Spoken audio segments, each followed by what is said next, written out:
Thank you. Well, thank you so much, everybody, for joining us today. I'm Kerry Radden. I'm Associate Director at Indigo. And thanks for coming along today as we plan to share some of the research that Indigo led into drama audiences, which was for the Theatre Nation partnerships. We're going to talk a bit about that in a moment. And this research underpins the Developing Drama Audiences Toolkit, which we're going to be sharing as well. We're not going to spend loads of time actually looking at the toolkit itself today. We're more looking at the research behind it, but we'll share links in the chat shortly to both of these reports, which are freely available for everybody to look at. We're also going to be sharing how the toolkit has been used in practice. And I'm joined today by Kiri Grant, who's Head of National Partnerships at the National Theatre, and Claire Ward, Executive Director at Curve. And in a moment, Kiri's going to give a short introduction to the Theatre Nation partnerships, and then Claire's going to frame the problem that we were facing before this project began. But just before we do that, a little bit of housekeeping. So we've set this session up as a meeting format, as you can see, but I'm just asking that we stick to some house rules. There's quite a lot of people here. So if you could put all your questions in the chat rather than trying to put hands up, otherwise I think we'll get out of control very quickly. And that'll just make sure that we can answer as many as possible, which we're planning to do at the end of the presentation. And likewise, if you've got any technical issues, just like I experienced myself, that you need to flag to us, please do put those in the chat as well. My colleague Helen is monitoring the chat for us, and she'll try and put as many questions as possible to our panelists at the end. And we welcome all your questions, but as well as Claire and Kiri, there may well be others here from the TNP network today. So we may spot you and throw out questions to you if that's okay. So stand by. Just to flag that today we're very much focusing on this piece of research and the toolkit that came out of it. We're not going to be talking very much about the Theatre Nation partnerships itself or any future national partnership plans. So that's not something that we're going to cover today. So first of all, just a very quick introduction to Indigo, if you haven't come across this before. We're an audience intelligence and strategy agency, and we're really passionate about equipping the sector to put audience insight at the heart of making decisions. We work exclusively in arts and culture, and we work with a whole range of organisations and sector bodies. And we've absolutely loved working on this project with a whole big group of organisations. So today we're going to share highlights from this research into drama audiences. It was commissioned by the Theatre Nation Partnerships group of organisations, which is led and supported by the National Theatre, with significant leadership on this project from Curve, which is why both Claire and Kiri are obviously here today. So we'll introduce you to the toolkit briefly at the end, but they're both available on our website and on the National's website. Helen's just going to pop the links into the chat too, so that you can look at those. There's also a QR code at the end of the presentation, or good old Google. You'll find them very easily. So without further ado, to kick us off, I'm going to hand over to Kiri to give us some context. Over to you. Thank you, Kerry. Lovely to be here today. So thank you for having me. As Kerry mentioned, I'm Kiri and I'm Head of National Partnerships. And a huge part of that role was our Theatre Nation Partnerships programme. And the Theatre Nation Partnerships programme was a collective programme which built an engagement in theatre and strengthened relationships with local audiences, schools and communities. And this programme ran from 2017 to 2025. So we finished it last year with a big bang. And mainly it was convened by the National Theatre, but was really important, as I said, that this is a collaborative programme with our 13 partners across the country. And I'll just give you a kind of idea of who our partners were. So we had Cast in Doncaster, we had Lowry in Salford, Greater Manchester, Curve, Leicester with Claire, North Devon, so we had Landmark Theatres, and we had Queen's Theatre Hornchurch out at East London, South Essex, Peterborough, another Landmark Theatre, Stoke-on-Trent, and Restoke and Regent's Hall, who are both based there. We worked in Sunderland with Sunderland Empire and Sunderland Culture, Trowbridge Town Hall, Wakefield, Theatre Royal Wakefield, and Wolverhampton with Wolverhampton Grand.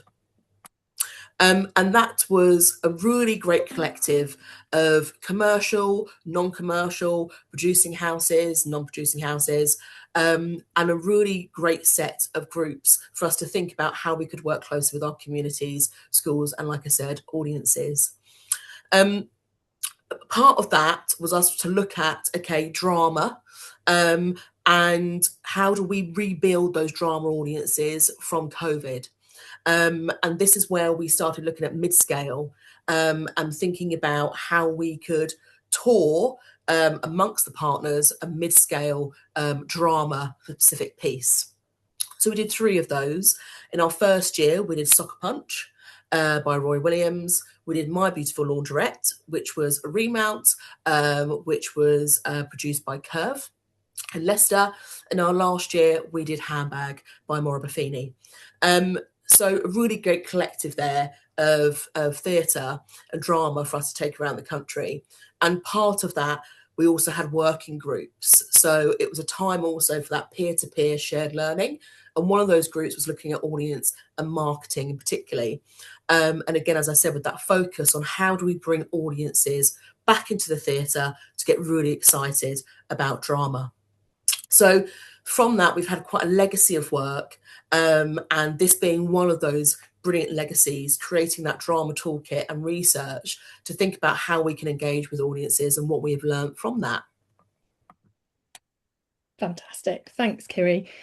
So Claire, do you want to take over and just tell us a little bit about how this project came about? Yeah, hi everyone. So as Kiri just mentioned, as well as the marketing and audience development subgroup, there was also a measures for success subgroup, which I fortunately became chair of, and that don't laugh, Kiri.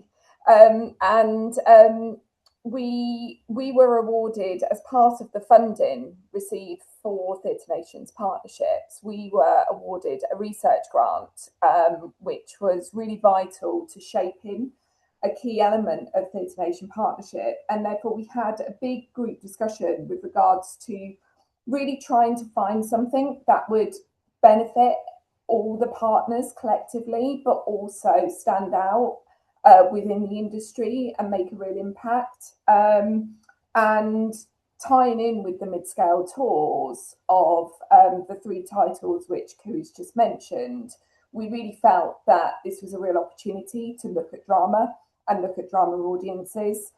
And but what was really key for us was not just having a wonderful piece of research, but actually something practical that venues, organisations across the sector can use on a day-to-day basis, and which is why the toolkit is such an important part of this whole process. And commissioning that from the start, as alongside the research, was vital to the success. And Indigo took that challenge on very positively.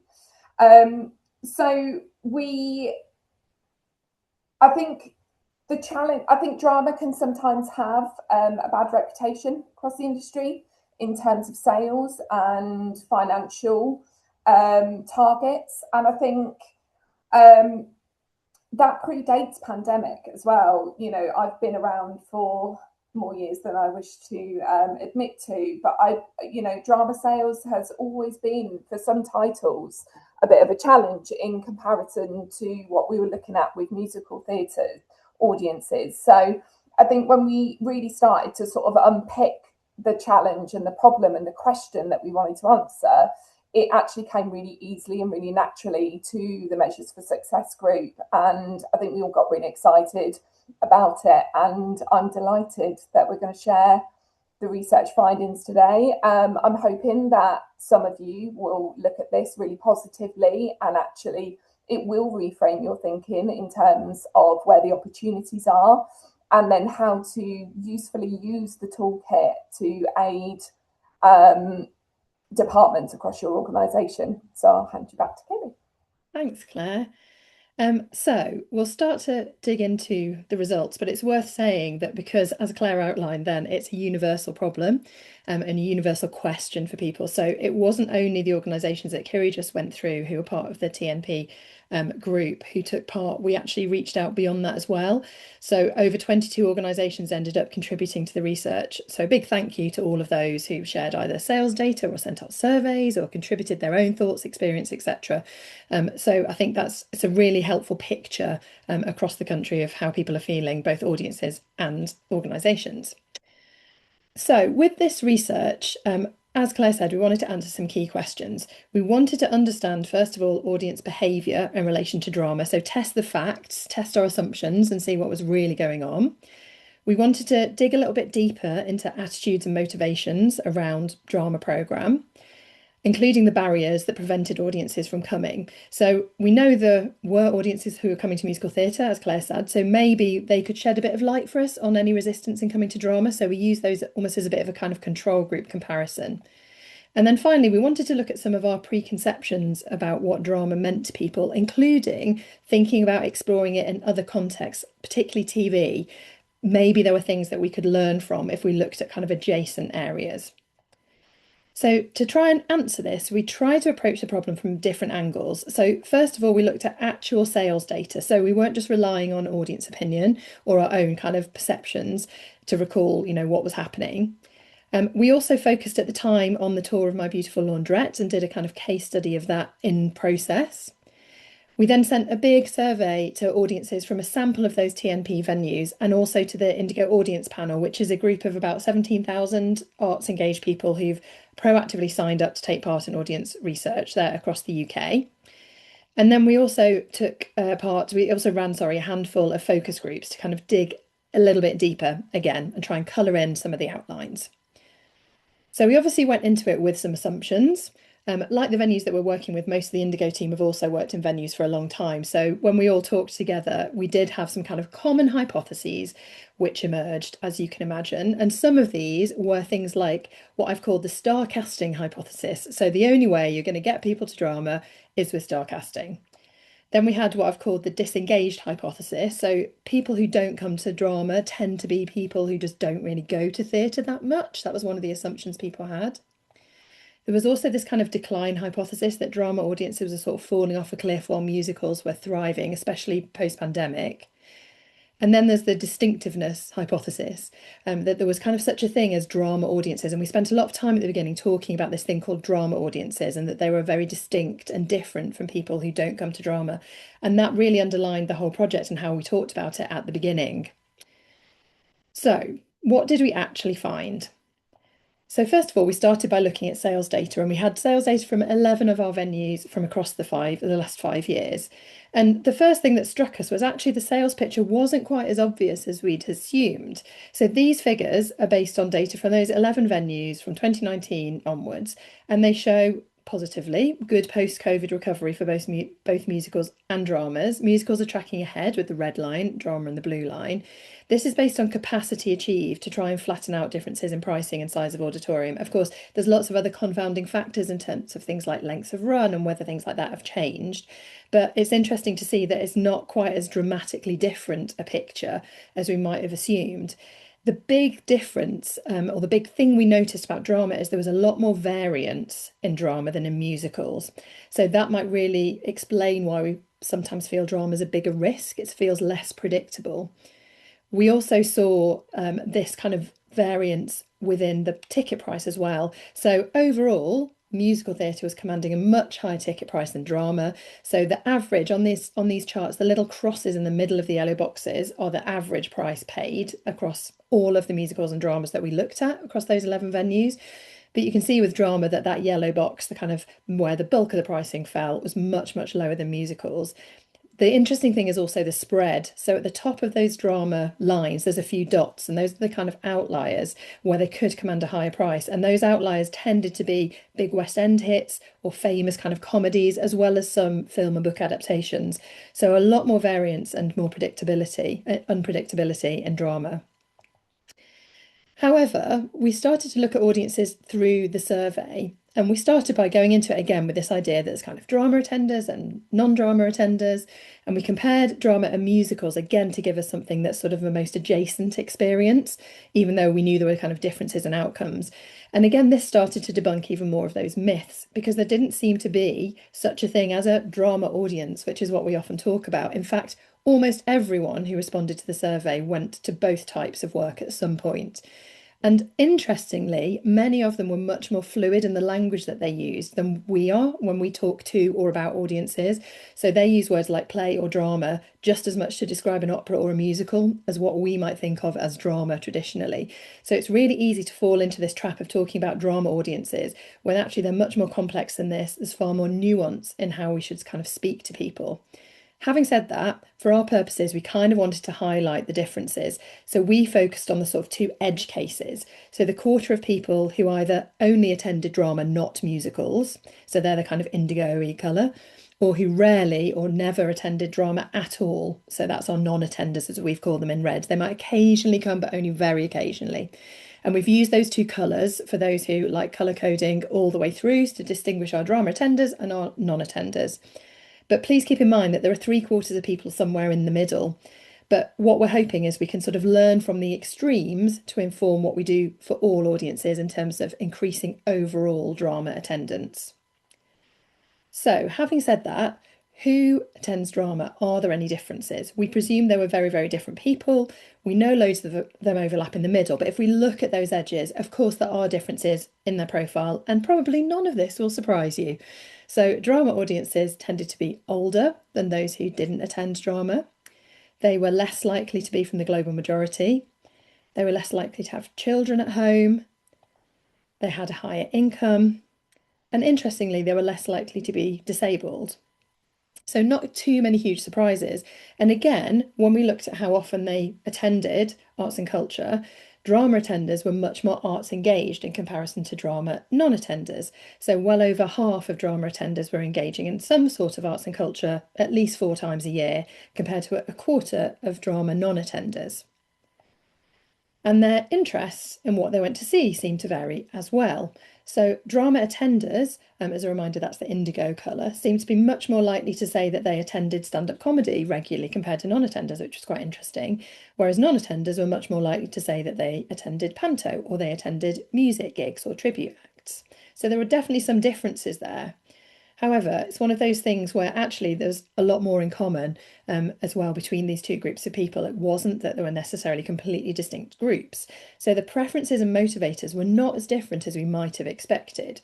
So again, on here, the reddish colour markers are our drama non-attenders and the bluish ones are the drama attenders. So we asked audiences what they preferred or would prefer if they were watching a play in the theatre. So our non-attenders on that top line were slightly more likely to edge towards the lighter entertainment, but not massively. They were also less likely to take risks and would rather see something they'd heard of or read about before. But again, the difference in that middle line is not enormous. And then on the bottom line, interestingly, this really challenged one of those assumptions. Both of the groups seemed to prefer the idea of quality actors rather than being overly worried about seeing actors they already knew. Now, we can't deny star casting can help to sell a show, but it's interesting that audience perception of that, they don't see it as a necessity, even when they're talking about attending a play. We also started to look at motivations and attitudes using the survey, but also the focus group data. And drama attenders and non-attenders also had a lot in common here. We found that there were particular types of attenders that crossed over, whether it was going to see drama or not. So these are just a few of those that we found. So the first one we called the theatre fan. So the kind of things that they would say were things like, I'm known in the office as the person to go to if you want to know what to go and see. Everyone thinks I'm the theatre guru. That was somebody who was seeing both musicals and drama. Then there was the happy soloist, and again, these could be drama attenders or not. So quite a lot of the time, I just fancy it and I'll go and see it on my own, and that's fine. They're not compromising about having to, get other people along, which we often assume can be a big barrier for everybody, but clearly not for all. And then the last one was our arts experimentalists, who are open to trying new things, even things they themselves consider quite out there. So it just told us that we need to be quite nuanced in our approach and avoid assumptions. And in some cases, actually, a similar programming and marketing approach might actually work for both current drama attenders and future drama attenders sometimes. Then we wanted to understand a bit more about kind of broad attitudes to drama and to get some new ideas, really. So we explored some comparisons with TV drama to see if there were any differences. So again, some of these little blobs on a line charts. So we asked them whether they preferred initially drama on TV or in the theatre. And it's no surprise really that people who weren't our drama attenders were much more likely to say that they would prefer to watch drama on TV. So that already told us that actually they're engaging in watching TV drama. So is there anything that we can learn about how we present drama in the theatre to make it more appealing? The drama non-attenders still preferred something lighter, even if it was on TV, which is interesting. But they are more likely to take a risk on TV than on a play, which makes sense when you consider the costs, the ease of changing your mind if you don't like that TV programme that you've started. But they are engaging in this sort of world, the storytelling world. And interestingly, everybody agreed on the value of live performance, whether they attended drama or not. So people talked about, I love this quote at the top of, you just feel more. It feels like a brilliant marketing strapline. But people talked about the extra energy and the emotional connection, the sense of immersion, forgetting other distractions. Everyone sensed that there was something really special about the live experience. And I wonder if we, as a sector, lean into this enough when we communicate. Do we spend too long focusing on the content and not enough on the experience to help those people who might see drama as a barrier remember that they really, really value that live experience? We also know that drama non-attenders were much, much more worried about being bored by coming to see something, come to see a drama, and much more worried about it feeling depressing. So they really had a sense when they heard the words play or drama often that it was going to be serious, it was going to be downbeat, and what they were looking for was escapism. So they were much, much less likely to take a risk on something that they didn't know. They need much more information, much more reassurance. You can read the quote on the right yourself about mining communities in Thatcher's era. There seemed to be, something that was top of mind if you said a drama or a play. And maybe we need to think about, how does TV do it? How do we sort of align the kind of language that TV uses so that they're not immediately assuming that this is going to be a kind of a miserable experience and they're going to be bored and they're going to be trapped. And this sense of being trapped is really interesting. So a lot of the people who said they didn't really attend drama, but they attended other things like potentially musicals, were really worried about their attention span. People said things like, I've got the attention span of a gnat, and there's no sense of escape. So there's this sense of, if I'm watching TV, it's really safe because I can fast forward the boring bits and it's really comfortable. There's kind of low barrier to entry. But can we do anything to make them feel less trapped and like they're taking less of a risk? So many of us do relaxed performances. Is this an opportunity to talk to people about the fact that you can leave the auditorium and you can return, you can feel more relaxed? Can we make that more possible at more performances? Can we up the ante in terms of the benefits, the escapism, the immersion, the pace?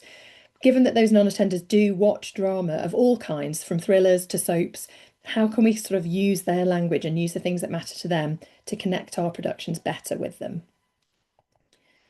So in trying to work out how we might attract non-attenders, we also tested some kind of common levers that we often use in marketing campaigns in particular to attract people to come and see shows. So the first one is around language. So we asked them what kinds of drama programmes they enjoyed on TV, and we used this really to test out various different phrases and pieces of language. So there was a difference for people, or at least the language that people used to promote those dramas. So on TV, our drama attenders said that they preferred crime drama, thrillers, political dramas far, far more than our non-attenders. Whereas our non-attenders were much more likely to say that they enjoyed true life dramas. And this came up quite a few times, this idea of true life stories, and we'll see that coming back in a moment. They were also more than twice as likely to watch soap operas. So is there more that we can learn from the way that those TV programmes are promoted, the way they talk about themselves, to help people kind of overcome that barrier and that sense of what theatre drama might be? We also looked at the kind of other language and jargon that we're using. I said at the beginning that like the idea of the word drama or play was much broader for those people who didn't attend drama, was also more off-putting. So on the right-hand side, we see people who are comfortable with coming to drama are quite happy to say, yeah, drama, if you tell me it's a drama, if you tell me it's a play, that appeals to me, I'll go and see that. Whereas on the left-hand side, that was really down low at the bottom. But if you said things like a hilarious tale or a true life drama or a psychological thriller, they were much more likely to have appeal. They just needed more. They're not in that world of knowing exactly what the code is when you say drama or play. And then non-attenders were much more driven by social occasions and celebrations to come and see a show. And I think it's worth us just really looking at ourselves hard and asking whether we really do use these motivators enough for audiences, or do we always tend to lean into the theme, the cast, the creative team, and forget that the motivators are so often about more than the show itself. Interestingly, we saw very, very similar findings in Tomorrow's Audience, which was our hot topic a couple of years ago on first-time attenders, but it really bears repeating. People come to the theatre because it meets a need for them at that time, and that need might just be a social night out. That might be the main driver. So can we use this more to help us? Then, despite being less concerned than we expected about famous faces, it's absolutely true that familiarity and points of connection matter more for those new audiences. Drama audiences tend to be more confident and more experimental. They like variety, they're happy with more challenging work, they know what this is all about. Whereas our non-attenders are still looking for entertainment, looking for recommendation, and the reassuringly familiar. But what does that actually mean when we say familiar? How does that break down? And in the report, you'll find there's actually a lot more detail around this than we can cover today. But one of the things that was quite interesting to us is they didn't just talk about familiarity being a cast member or being, a big title like Stranger Things, for example. But sometimes it might be like a familiar Shakespeare show. So there's one person who hardly ever went to drama, but she said she was talked about how she wanted to see something she could rely on. So she basically said, I've seen Much Ado About Nothing basically multiple times because I know I like it. So you might not necessarily think, oh, here's somebody who hardly ever comes to a play, let's market some Shakespeare to her. But for her, that was a kind of stamp of reassurance. And then we had somebody who doesn't go to drama who's decided that he wanted to learn about opera. And he was one of those kind of happy soloists just going along because he wanted to learn. But he absolutely was starting with the names you hear all the time. So he knew that these had some sort of stamp of quality. They'd stood the test of time. So he knew that was the first thing to try. But we also found that things like adaptations, familiar titles were again just points of connection. And one of our non-attenders talked about having a kind of web of connections to something. And the more points that they could connect with something that meant something to them, even if it was, a book they'd read at school or something that someone had mentioned in a conversation they recently had, the more likely it was that they would convert.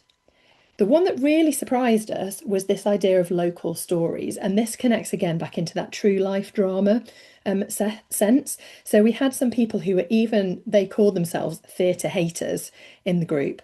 And, we were finding it really hard to crack if there's anything they were going to enjoy. They were like, no, none of this. And then there was this moment where somebody talked about the idea of local history stories, something that happened in the local area. That's why my town is, on the map. And even those theatre haters at that point started to get really interested. And this one at the top, when it says drama non-attender, she was one of the ones who said, I hate theatre. I'll go and watch a podcast recording, I'll go and watch some stand-up, but I do not like theatre, it's boring. And she said this, that, can I just say the idea of local history is incredible. And I'd definitely go if that was put on. I've never thought about it. So we know that we always tell very, very frequently lots of local stories, meaningful, relevant tales about our towns and our cities.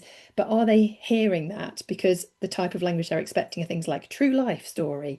Is it that we're just sort of not quite hitting the mark and communicating it? I do love the second one, though, that I'd probably want a fictional ending because most of the endings suck in real life. So we should bear in mind they still don't really want something that's depressing. They want to have a good time and to feel uplifted.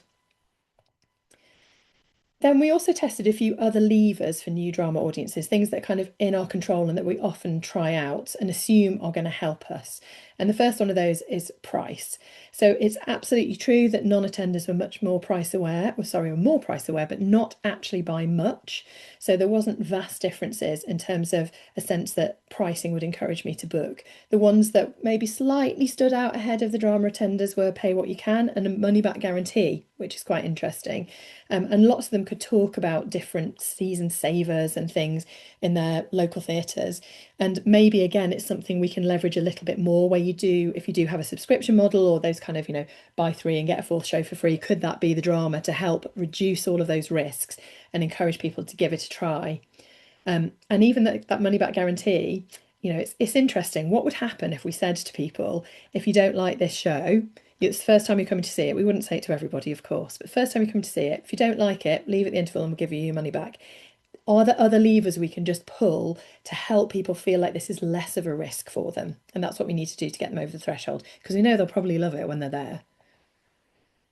And as I mentioned before about these points of connection, even for non-attenders, other points of connection than the actors were more important. So about half of people talked about an actor that they've heard of, both drama attenders and non-attenders, being a good encouragement to book, being helpful. And of course, that spans a huge range. It could be, like this person said, Macbeth with David Tennant, or it could be someone they're a particular fan of. When we explored that, there really is a very, very small pool of actors that have that pull, that kind of cross art form or cross distribution format pull to really convince people to come.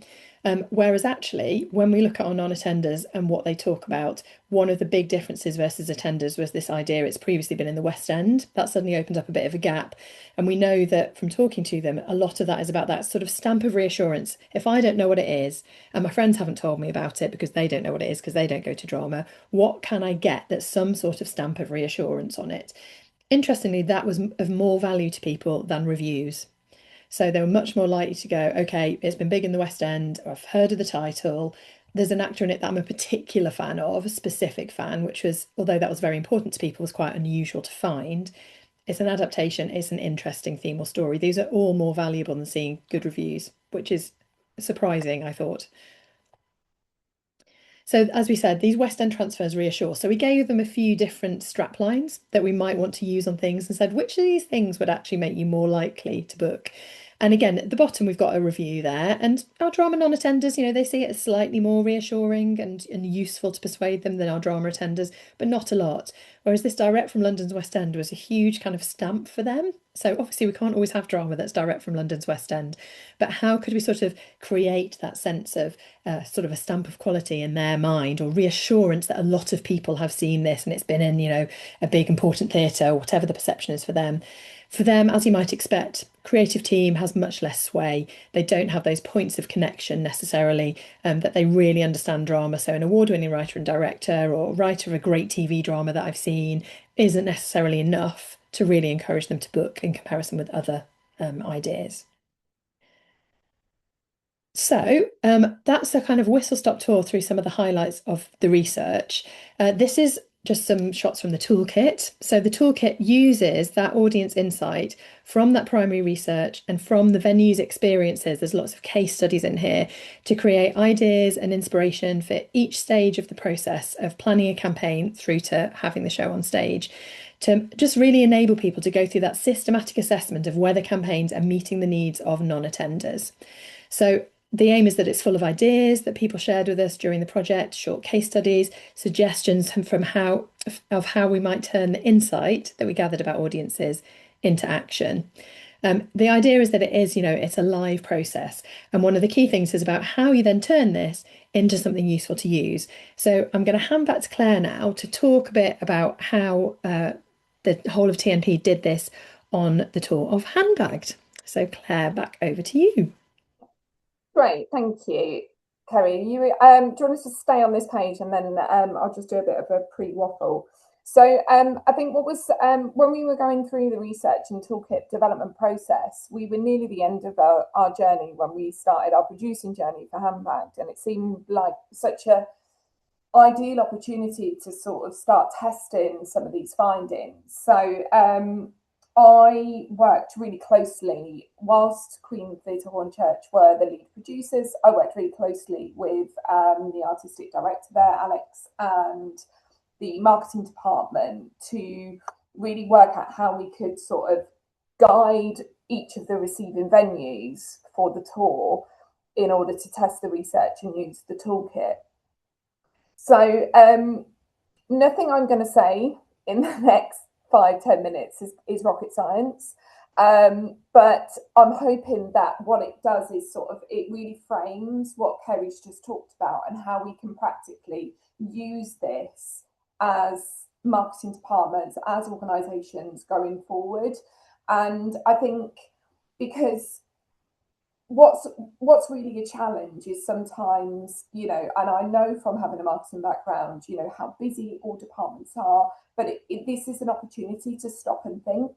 I think it's an opportunity to challenge some of the things that we receive or some of the things that we write, some of the way that we position work, how we communicate to our audiences. And it's where the toolkit really comes into its own is that it makes it into a really easy and digestible set of standards that all of us can just sort of, I think there's even a press for emergency help button within the toolkit. So when you're at that moment of just going, what should I do with a drama campaign or a show campaign, it takes you back to the basics and frames it around the research, reminds you of some of the key points within the research so that you're not sifting through a wonderful 100-page document in order to find that little bit of nugget that you need right at that particular moment.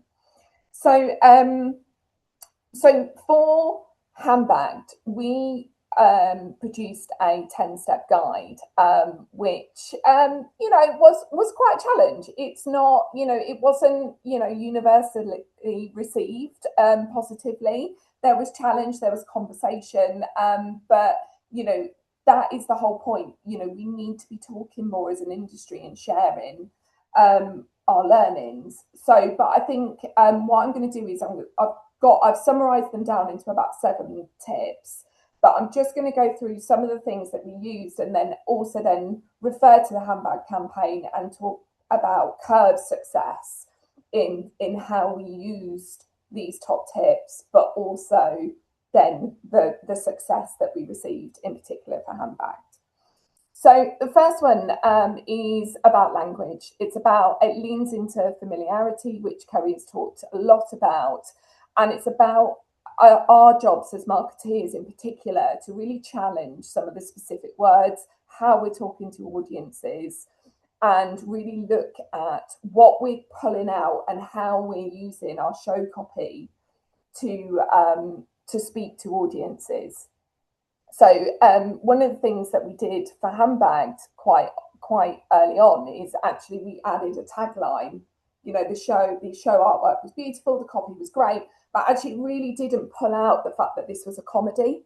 You had to really dig into that information to actually go, oh, this is a comedy. So we put comedy, knowing that was a really key fundamental part. We needed to communicate to audiences that they were going to have a good time, they were going to laugh, they were really going to enjoy the show. So we added the word comedy into a tagline. But we also then leaned into, for those of you who don't know the show, Handbagged centres around the Queen and Margaret Thatcher. So we really sort of pulled out the familiarity. We changed. We didn't call. We used the Iron Lady, which wasn't anywhere in the copy. We used that in the tagline, and that really helped then. And we added that to the artwork. So actually, that first instinct, you've got those iconic figures, but then you've got that reassurance of, okay, this is a comedy. Yeah, it's definitely about the Queen. It's definitely about Margaret Thatcher. I know that. Okay, I've got that familiarity, and that was really clear from the offset. The next thing is just an encouragement, really, to think outside the box and think outside the box in terms of who the target audience is. Very early on, it was stated in the research that there's no such thing as a drama attender. It's with 76% of those stating that they attend both drama and musicals. So even, we all use our databases on a regular basis, but, I know we can all fall into those, okay, we're going to target previous drama attenders for this upcoming drama show. Don't, think about the themes in the show and, expand that, explore, test how you're communicating, because just because that audience member may not have booked tickets to see a drama at your theatre, they may have gone somewhere else to get their drama intake. So do think about who your audience is and don't fall into those loopholes, those traps, those assumptions that if you attended drama before, that's all you attended, and they're the people that we're going to speak to for this campaign. Apologies to my team who have heard this rant quite a lot from me in terms of pricing and discount who are on the call, but stand firm on your pricing, be confident. It clearly showed that we are undervaluing and underpricing our drama productions in terms of what people are willing to pay, able to pay, but also in comparison to musicals. You know, they are not getting a worse experience by coming to drama. You know, we need to stand firm on pricing. And, you know, it was clear that even when just looking at the drama attenders, they had a higher than average income than those that were coming to a musical. But we all fall into those loopholes of just going, oh my God, sales aren't good enough, I need to drop the prices, you know. But actually, what if you look at the research in a little bit more depth, you know, drama audiences just take a little bit longer to get over the line. They're very different in how they need to be communicated to.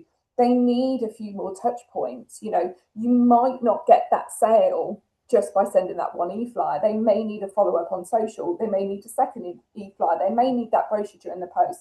But stay confident in the product and also stay confident in the pricing. And that discounting is just rewarding bad behaviour for booking late. Next slide, please, Kerry. God, I sound like I'm going back to 2020. Okay, one of the most moving on from that point, but staying in a similar area, one of the things that we tested and tried on handbags was actually starting our campaign earlier. So thinking about the length of time that we needed to communicate and how many touch points a drama production may need with an audience member in terms of getting them over the line and booking tickets. So we actually moved some of our campaign to start a lot earlier than what we usually would do at Curve. And that was, but in order to do that, you also need to make sure that you've got the right assets in order to keep sort of mixing up and changing those touch points to get people over the line. So we started our campaign earlier, and I think it proved really worthwhile. And I'll talk about the results that we did with social advertising shortly. But that was a really key turning point, I think, for all of us at Curve in terms of starting that campaign earlier and not falling into, oh, okay, right, you know, okay, that show is X amount of weeks out, and therefore I'm going to start then working on that campaign 12 weeks prior. Going back to what Kerry said in terms of those motivations to attend, you know, don't fall shy to express how people are feeling. You know, we do this a lot, but actually we don't emphasize it enough. You know, we do talk about it as an industry on how great theatre is, but actually think about, you know, if you're doing Vox Pops or have got Vox Pops, what questions are you asking? You know, to get those little nuggets out to actually really demonstrate to an audience member how they're going to feel both during and after the show, in order to sort of give those reassurances, you know, for people to see others in, you know, experiencing that drama and knowing, then having that confidence that they're not going to be bored, that they're not going to need that, you know, that they're not going to need to escape or pause like they do on the TV. Going on to the next bit, don't let this research, I mean, I've just had a look and see a lot of familiar marketing names, which is wonderful, but please don't let this research sit just within a marketing department. That wasn't the overarching objective of this research and toolkit. It needs to be shared with your executive team, with your board, with your program departments, producing, learning. All of us can learn from this. And that is right from the beginning in terms of choosing the title, when you're making those programming decisions, when you're going to those programming meetings, when you're thinking about the learning packs and the creative engagement around the show. All of this research and these toolkits can be beneficial for that early stage decision making and having that confidence across the organisation, and also reframing and reshaping the picture of how drama productions are viewed across the industry. And then last but not least, share and test. You know, we're in this together, and we need to talk more about the challenge, more openly about the challenges that we're having. And, you know, I'm really happy, you know, we tried all of this on Handbagged, and don't get me wrong, it was a wonderful show. But I'm delighted that in some of the results that we received. So to give an example, so Handbagged finished at Curve on a 96% occupancy. with 74% of the tickets being sold at full price. And I think, you know, in terms of that pricing, just having that confidence, you know, I'm not saying don't discount. We all need concessions and we absolutely should stick by them. And I think, but we don't need to do that last minute panic as much as probably we sometimes assume that we do. But one of the most successful results that we did was actually by experimenting and testing our meta campaign. So we set up our digital advertising, which again started earlier than what we usually do. We invested more money in order to allow that. But we set up 3 different ad sets. So one was to musical enthusiasts, the second was to drama enthusiasts, and the third was to comedy enthusiasts. And the ad set, all 3 ad sets delivered results, but the top ad set delivered the best results, with 42% of the overall sales coming from musical enthusiasts. Now, I don't believe that we'd ever really gone to that specific ad set as a test for a drama before, but we're certainly doing it now more and more in our campaigns and thinking about how we're framing that. So to give a bit of a specific in order to sort of prove that it can work. But I think just keep it simple, don't overcomplicate it, use the toolkit. It's really easy and digestible. And I think the next bit we're going to do is open up to questions, aren't we, Kerry? That's exactly right. Yes. So thank you so much, Claire. It's really, really helpful and just really nice hearing figures like that, I have to say. Can all kind of bathe in the glow of it. So I know that Helen has been keeping an eye on the chat, but just going to throw over to Helen to see if there are any questions as yet. Yes, we've had a few come through so far, both in the main chat and also a few private messages. So I'll just pick a few out and like merge a couple that have some like similar themes. So to start with, we have a sort of, this is a merging one. So if you could pick one thing, what have you found like most useful or interesting or surprising from this research and project? I think that's for you, Claire. For me, it was don't overlook the obvious. I think, you know, adding a strap line to handbag was such a simple, easy thing to do that everyone just went, oh yeah, that sounds like a really good idea. You know, got complete buy-in immediately from all of the producers, the artistic director, and they were really happy with it. We collectively came up with this strap line, and it just was such a simple thing that I feel made such a significant benefit to the overall campaign. Brilliant. Thank you. Helen, any others? Yes, and we have a few more coming through as we speak, which is lovely.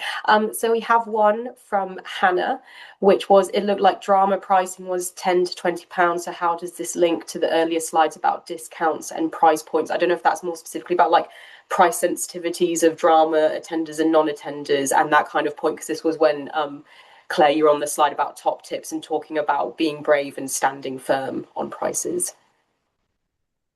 Yeah, so the data, Kerry, correct me if I'm wrong, was obviously the average ticket price. Yeah, and was historical, of course. So it would have included any discounts or any concessions or any complimentary ticket. So obviously that will then impact the average yield, which, however, you know, as I said, you know, we stood firm on handbags. We honoured obviously our standard concessions, and you know, we were able to actually sell, you know, 74% at full price.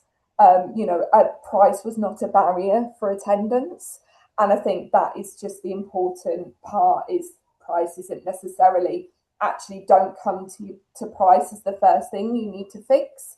You know, go back to the toolkit, look at the checklists and think, right, what's my copy like? You know, what is the image actually saying? You know, can I add a strap line? Am I telling people what this show really is about and how they're going to feel? And, you know, where are the familiar touch points that I can add into the campaign, add into any of your copy that you're using or on e-marketing or social or brochure? So I think don't always just go immediately to, oh, people aren't buying tickets because it's too expensive, I need to discount. No, Yeah. actually challenge some of the other areas of the campaign actually before you then start to look at price.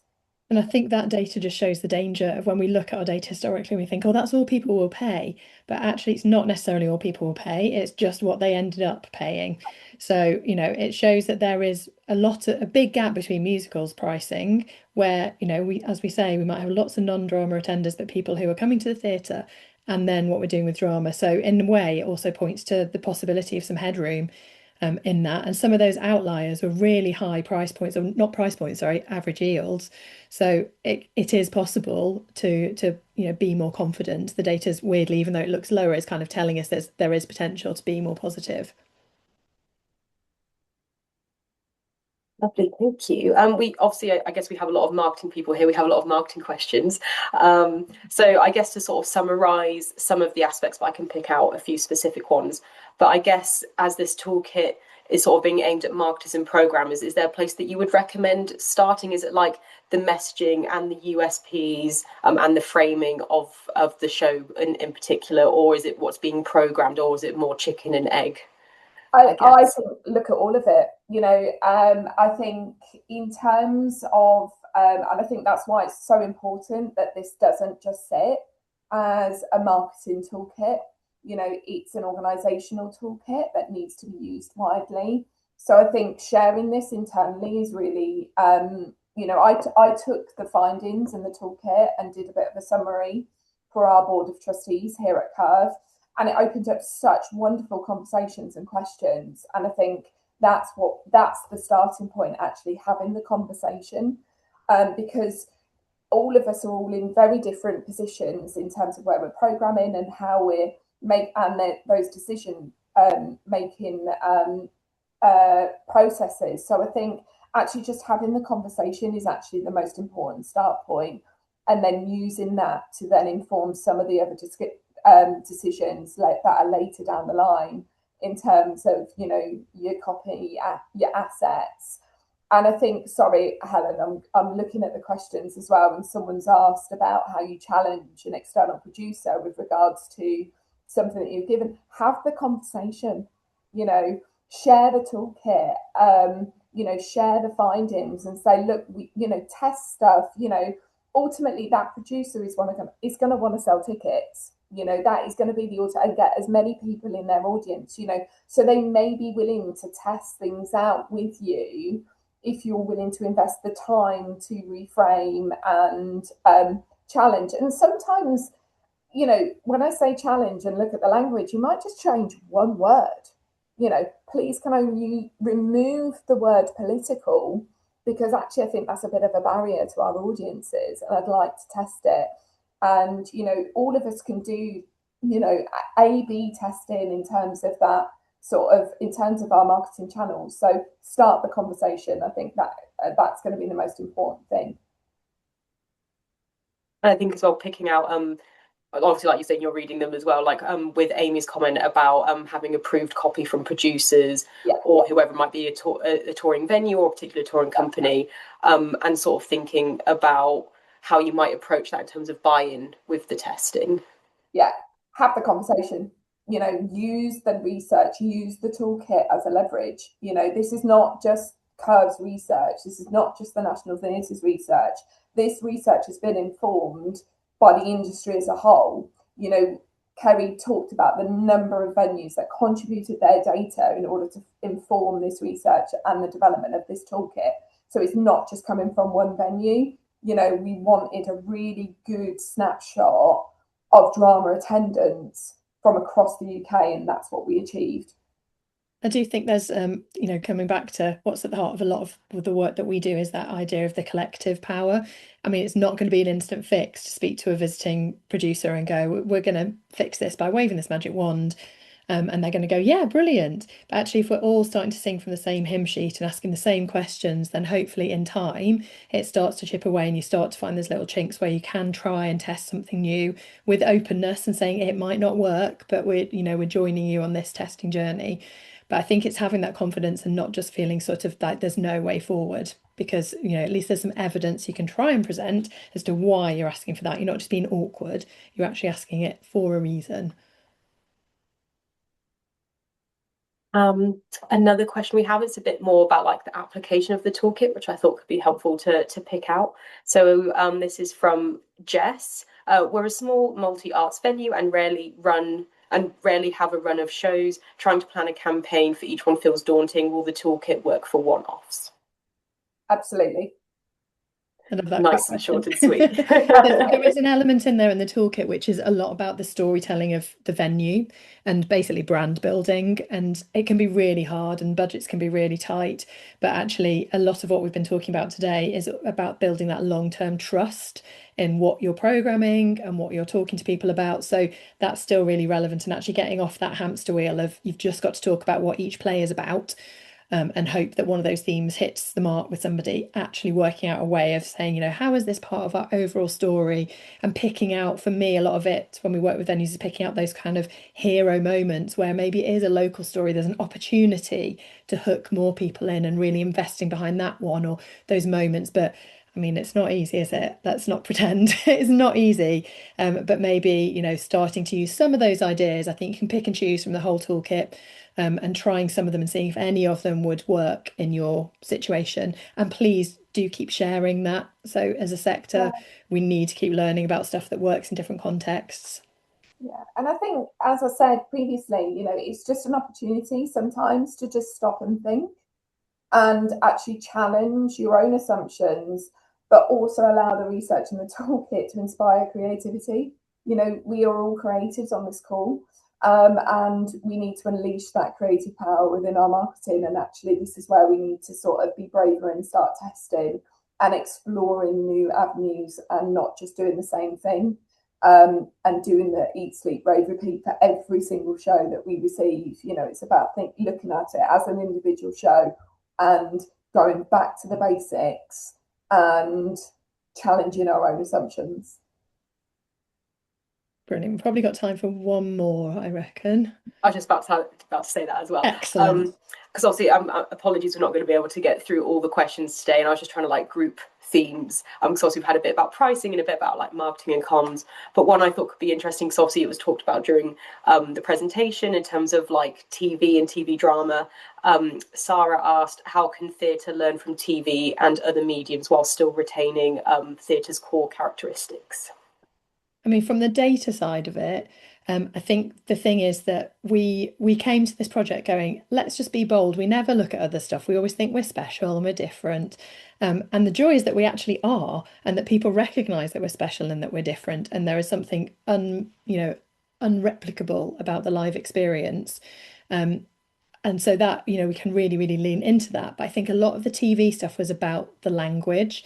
And about things like expectations about the experience. So when you watch something on TV, you always know exactly how long it's going to be. You have really clear kind of parameters around what this experience is going to be like. And TV programs and film are never afraid of giving stuff away, of kind of telling you this is what it's going to be like. The number of times you watch a film trailer and you think, well, those are the best bits of the film.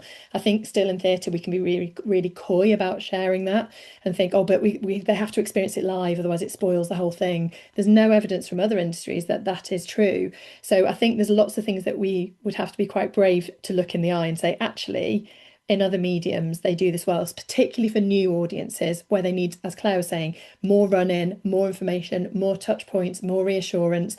If you bear in mind that especially most young people going to see a new musical or indeed an established one nowadays will have listened to the soundtrack loads of times before they go. So when they go in, they know exactly what's going to happen and what's going to come up.